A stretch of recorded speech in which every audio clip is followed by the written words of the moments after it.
Gentleman reserved. Gentleman from Pennsylvania is recognized. Thank you, Mr. Speaker. So just a quick history lesson. The Obama-Biden administration sent Ukraine blankets and well wishes. The Trump administration sent Javelin missiles. That's the big difference. You know, I've said numerous times standing up here that the Democratic Party is the party of political science. I can be even more generous. The Democratic Party is also the party of false choices and false narratives. The Democrats have presented us with a false choice when it comes to U.S. energy and also a false narrative. Let me be clear. We can unleash domestic energy and be good stewards of the environment. Thanks to the American energy innovation, thanks to the energy sector, the U.S., at least under President Trump, was actually reducing carbon emissions. In Pennsylvania, for example, thanks to natural gas, our energy sector has reduced emissions by 41% since 2005.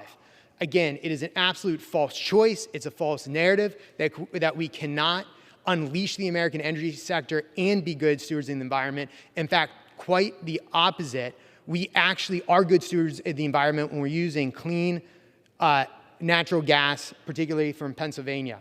But here to talk more about that issue is my good friend, the ranking member of the Energy and Commerce Committee, and one of the authors of the American Energy Independence from Russia Act, my good friend, Cathy McMorris Rodgers, and I yield her 2 minutes. Gentlewoman is recognized. Thank you. Thank you, Mr. Speaker.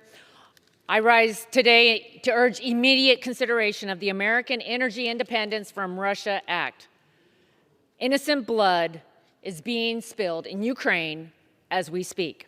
Women and children are being separated from their fathers. Democracy is under attack. Freedom must prevail.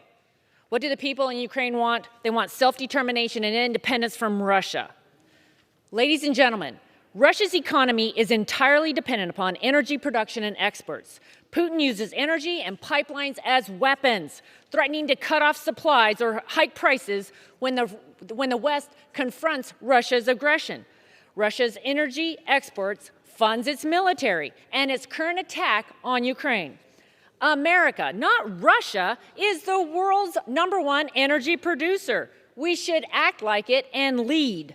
President Biden must restore American energy dominance and use energy resources to help Ukraine and Europe fight back. We shouldn't be buying a single barrel of oil from Russia, and our allies shouldn't be beholden to aggressors that attack their freedom. Europe should have the choice to buy American LNG and say no to Russia's pipelines and Nord Stream 2. That's why Congressman Bruce Westerman and I are leading on the American Energy Independence from Russia Act.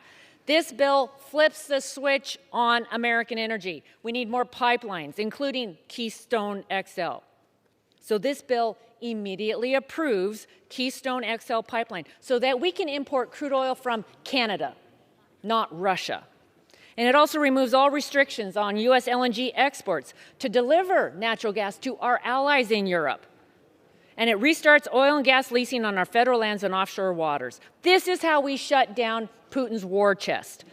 Stand by Ukraine, empower our allies, protect our national security, and create jobs here at home. I urge my colleagues no on the previous question, yes on the American Energy Independence from Russia. Gentlewoman's time has expired. Reserve. Gentleman reserved.